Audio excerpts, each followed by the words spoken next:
নিজের স্ত্রীর সাথে অন্যায় করছেন না তো?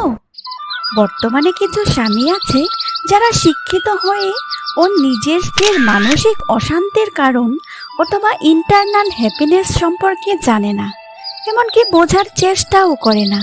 সত্যি বলতে এমন অনেক স্বামী আছেন, তাদেরকে যদি তার স্ত্রী বলে যে আমি তোমার সাথে মানসিকভাবে ভালো নেই, তারা অবাক হয়ে তাকিয়ে থাকে। তখন স্বামীরা চিন্তা করে এবং স্ত্রীকে এটাও বলে যে তোমার ভরণ পোষণ সবকিছুর দায়িত্বই তো আমি নিচ্ছি, তাহলে কেন তুমি ভালো নেই? তারা এই কথাগুলো কেয়ার করে না। কিন্তু কোনো মেয়ে শুধু খাওয়ার আর পোশাকের জন্য স্বামীর সংসারে আসে না। একটা মেয়ে বাবার বাড়িতেও খাওয়া এবং প্রয়োজন ছাড়া থাকে না। এমনকি যে কোনো মানুষই যেখানেই থাকুক না কেন, ভগবান তার খাওয়ার এবং থাকার ব্যবস্থা নিজেই করে দেন। তাই সব কিছুর পরে দিন শেষে অন্তত একবার নিজের স্ত্রীকে জিজ্ঞাসা করুন সে ভালো আছে কি না, সে আপনার সাথে আসলে কি চায়, আপনার সাথে সে খুশি আছে কি না। আপনার স্ত্রী আপনার সাথে দূরত্ব সৃষ্টি করা মানে নিজের ক্ষতি নিজে করা। আপনি আপনার স্ত্রীর মানসিক অবস্থা বোঝার চেষ্টা করুন। নিজের স্ত্রীকে প্রেমিকা মনে করুন। প্রেম করার সময় ছেলে মানুষ একটা মেয়ের পছন্দ অপছন্দর যেভাবে খুঁটিয়ে বের করে যদি সেভাবেই স্ত্রীকে সময় দিত, তাহলে এভাবে এত সম্পর্কের পতন হতো না। দুনিয়াতে এমনও অনেক মেয়ে আছে যারা স্বামীর প্রতি লয়াল।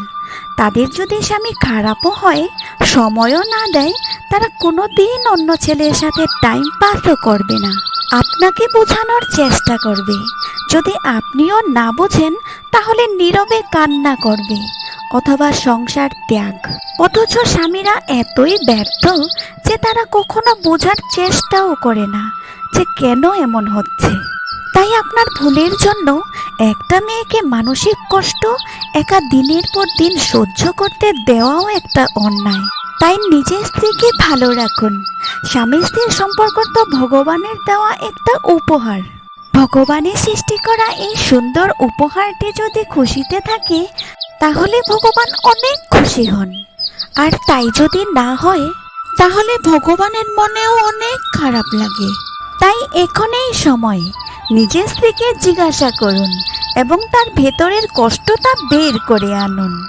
নিজের মাকে কষ্ট দিলে মা যদি মন থেকে কষ্ট পেয়ে যান, তাহলে মনে রাখবেন আপনার স্ত্রীও আপনার বাচ্চার মা এবং আপনার শেষ জীবনের সঙ্গী। ভিডিওটি যদি আপনাদের ভালো লেগে থাকে তবে লাইক এবং সাবস্ক্রাইব করে চ্যানেলটির পাশে থাকবেন। Thank you.